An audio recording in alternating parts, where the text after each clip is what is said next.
Hi everyone. Today's class is about resourceful programming. So there's a couple of things that you can do for this. The first thing is, if you don't know how to do something, you can Google it, and there's usually an answer that you'll find. You typically start with the technology you're using. So let's say C# Fluency Validation, and then there'll be a lot of resources on the internet about doing that. If you know how to Google things, then problems become a lot easier to solve. It doesn't help you spend 2 weeks trying to do something yourself when somebody else has already done it. That would be reinventing the wheel. The constraints of a typical project include budget and time. So the quicker you do things, the greater the chance that you'll stay within the project budget and the project timelines. Another way to do resourceful programming is by finding packages you can use. So the C# way to do packages is through the NuGet package manager.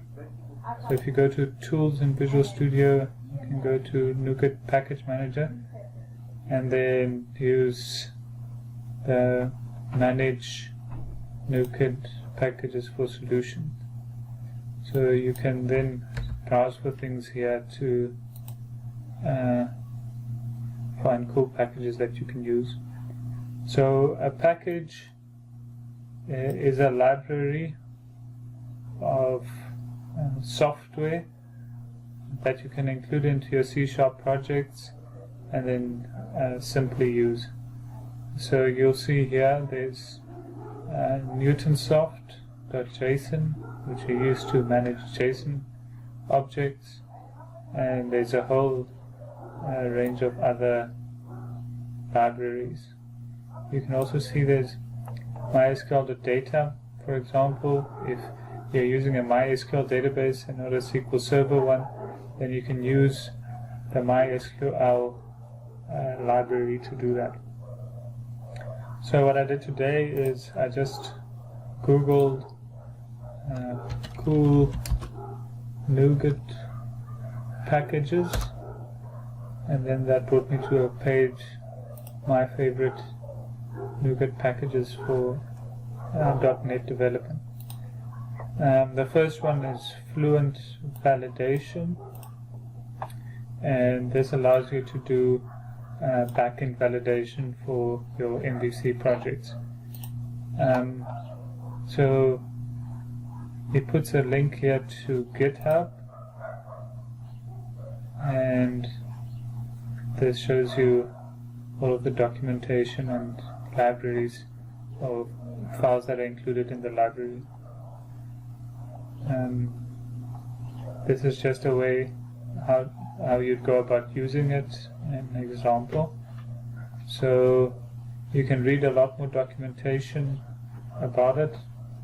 I went through the links and found a quick demo of the Fluent Validation.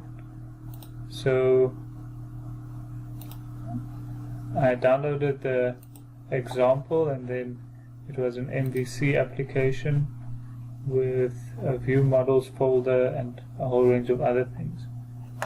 So I went through the files to see how it works, and I ran it. So how this does validation is you get an interface like this if you run it, and if you click go, it will tell you what all of your validation mistakes were. And this happens on the back end for good reason. So for efficiency's sake, you will typically do validation in JavaScript on the front end, so that you don't have to do server requests for invalid data. But someone can always post data to your back end without using your interface, so it is always important to do back end validation as well. So this is a package that you can use to do that. So if you make a mistake with a title, then it will tell you what the mistake is, and then if you make a mistake with a leading actor, then it tells you what that mistake is. So if you look at this file, you'll see you can start with the interface, that is in view. There's home and Fluent. So if you go into the Fluent file, you'll see that it's just a simple form, but there's no labels or anything on this form. You can also see that it uses the Add Fluent Movie view model, which is in the view models folder. So that is just the path hierarchy, and then there's a class that it references. We can go and have a look at that class to see how that works. So it uses the Fluent Validation package, which I'll show you now how to install, and it uses Fluent Validation.attributes. We don't necessarily need to know what the specific libraries do, but we can see how they're used. If you're interested in that, you can Google a little bit and there should be answers. So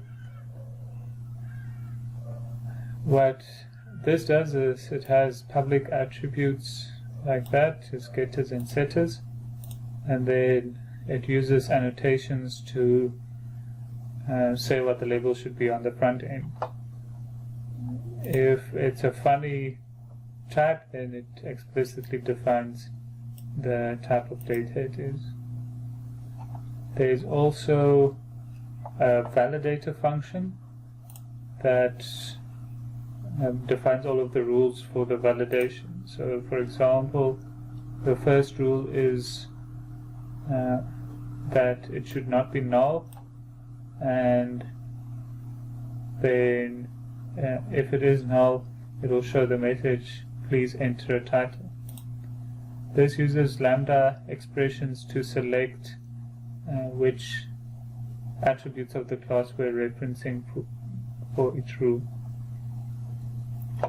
The rule 4 comes from the package. You don't need to worry where that is defined.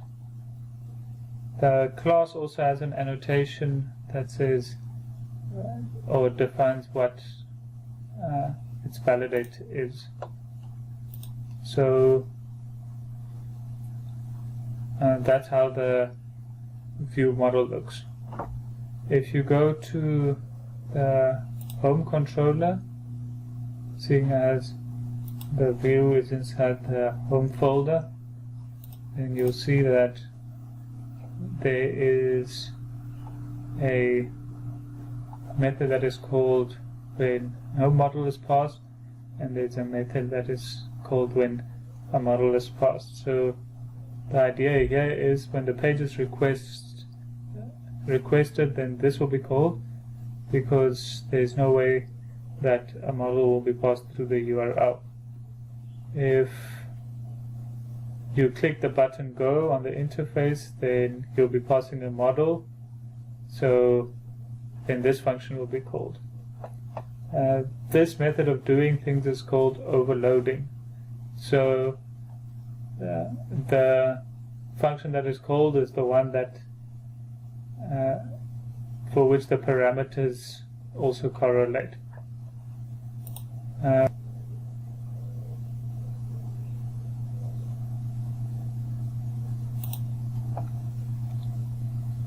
So when the page is loaded initially, then this one is called because that is just a clean URL, and this is a GET request.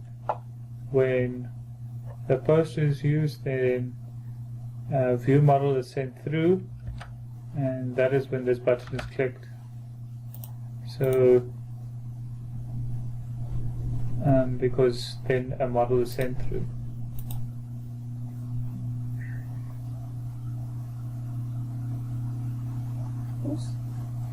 The model is sent through by default, as this is an MVC application.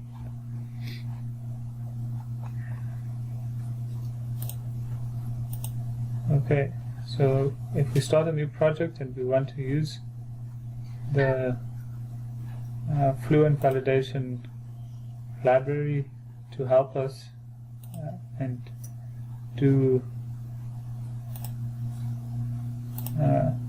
or create an application that just does simple validation on the contact details like this, we can start by creating a new MVC application. So tools, with the package manager, go browse. So we type in Fluent Validation.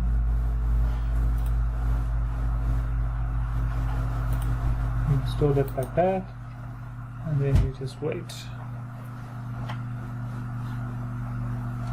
You can read the license if you want to, and then the package is added. So if we go back quickly to the GitHub, we can see that you need to install Fluent Validation as the MVC package or the Web API package.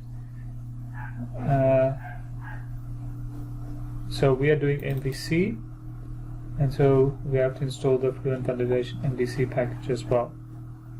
So we can go back to our project, we type in Fluent Validation.mvc5, and there's the package. Click install. So now the Fluent Validation MVC5 package has been installed, and according to the recommendation, that those are the two packages that we will need. So now we can continue. We can compare what we want to the example that I downloaded. You can also find that to figure out how we would apply this library to get what we want. So we can start with the fluent.cshtml. I just changed the contact page under home, so you can create a new view if you'd like to do that. So I copied the code from the demo to my view, and then I changed that.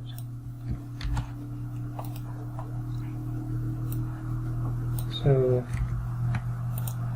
just like that, and then contact us is the title of the page, and we can remove this. Just put a heading there, contact us. So you'll see that these all give errors now because it doesn't have a view model linked to it. So maybe we should do the view model first.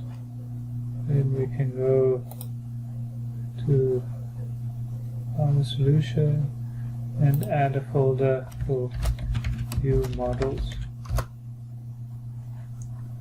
Under that, we can create a class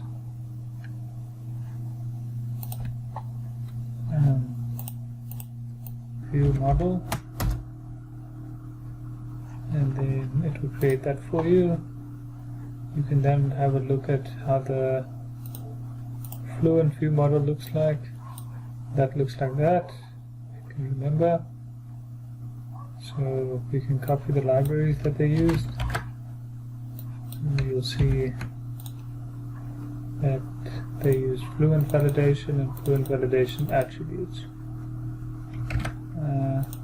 We can then copy a couple of attributes and maybe that we want to use. So place that there, and it won't give errors because all of the libraries have been included appropriately. So we want this to say name. This will be the label on the front end, and we'll call the variable name as well. This is a date. We want a date of birth, so change the label to date of birth.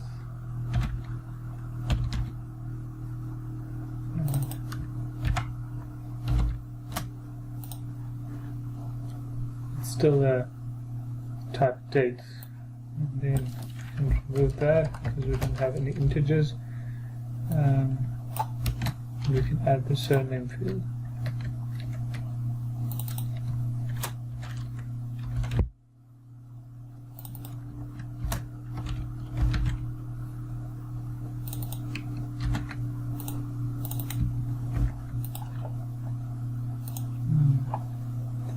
This name is the label name, so you don't have to put the variable name there. And you can save this, and then you just have to change which view model this thing is using. And then we don't have a home folder under the view models folder, so we can just say .contact VM. This will then change to name, because we named our attributes that.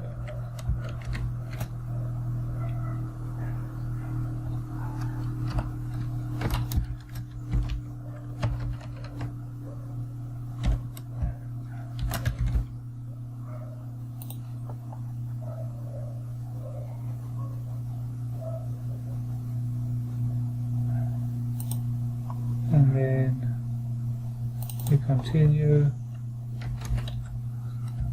DOB,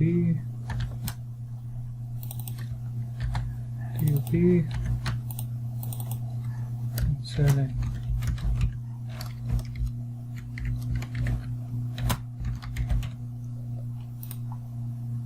We can then remove that.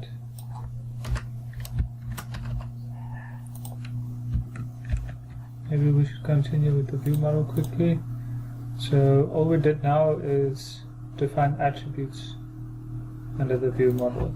If we have a look at the Fluent Validator demo, there was a function there that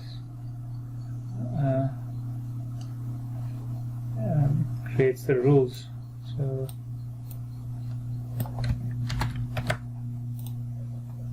we can just copy that, and then this will become contact VM, and we will rename ours to contact VM Validator. This is just a constructor function, and then we can change this to name, and all that checks is whether it's empty or not. That's all we want for name, so we can copy that because that's also all we want for surname.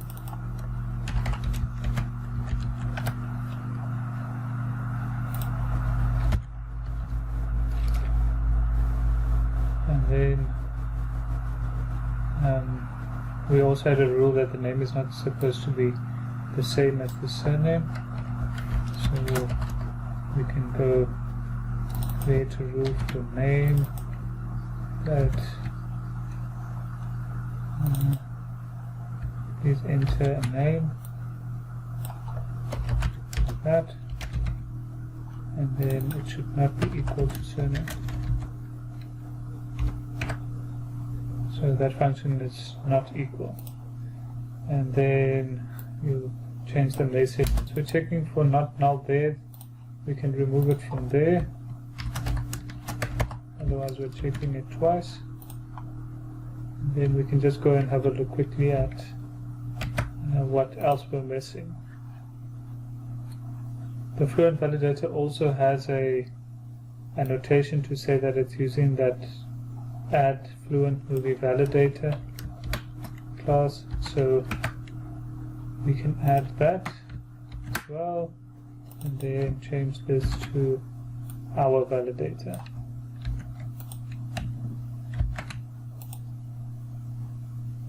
And that is our contact view model complete. So that lights up blue, so you know that it has found the right class. If we look at the global ASICS file of the Fluent Validator demo, we'll see that they created they configured the validator like that. So you can just copy that and do the same in our global ASICS file. Then it won't find it.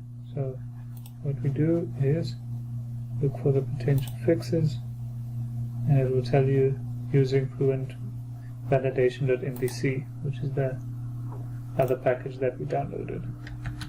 You can either do it like this, or you can add the package at the beginning of the file.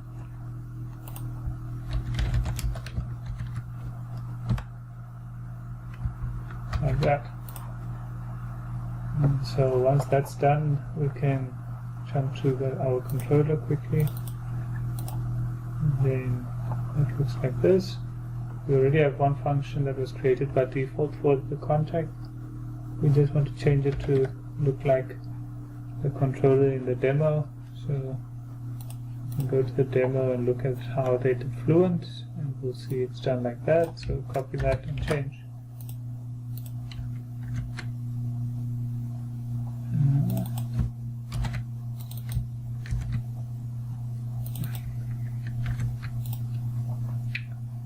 Okay, we will be using our contact VM.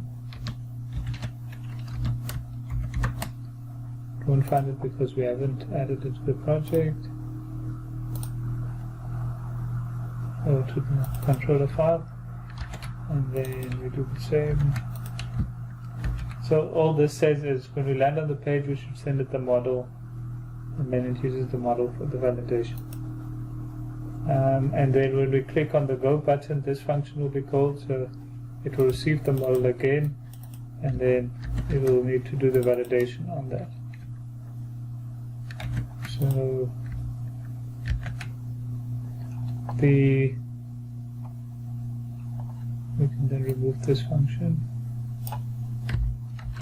How this works is the model state won't be valid until all of the validation rules have been applied. This comes from the library, so you don't have to worry too much about how that works. And it just checks if the validation rules have been applied. If they're not valid, it will send the model back, and then the model state is invalid, so it will show the validation summary. You can run this quickly and see if it works. So it looks like that. Click on Go, and it gives us the validation rules. And then we enter something there, and it will say please enter the surname, and if you enter something there that is the same, it should give us an error. So it gives us that error, and if it's different, then it submits. So we are redirecting to the wrong function. We have to change this Fluent to contacts. Let's look quickly.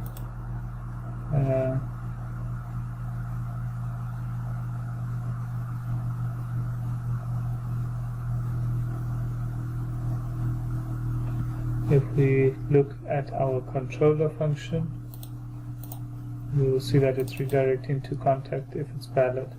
See, if model state is not valid, then it will redirect to the view with the model. Otherwise, it will redirect to the contact page. So we'll stop it quickly and go to contact. You can add a breakpoint to see if this is working correctly now.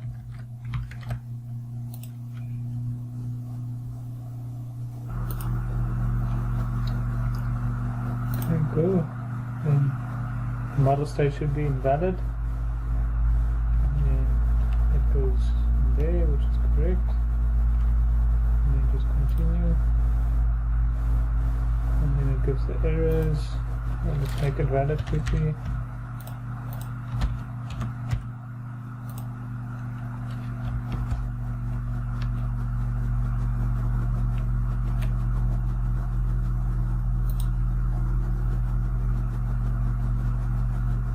I'm sorry, that's invalid.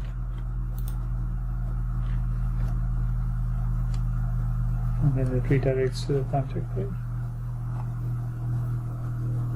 So what we've learned today is to use packages using the Nugget package manager and how to Google for packages like that. So if you want to find a package for something else, you can just Google it and there'll be a lot of resources about that package online. In that way, you can also see what everybody else is saying about the package and avoid using packages that are not good. So packages can become very heavy sometimes, so only use packages for things that you really need them for, complex operations or things like that. Don't use packages for every small little thing, because then the user might have to wait a very long time for things to load. You can talk to me in class or send me an email to ask any questions. Thank you very much for watching, and I hope you enjoyed the tutorial.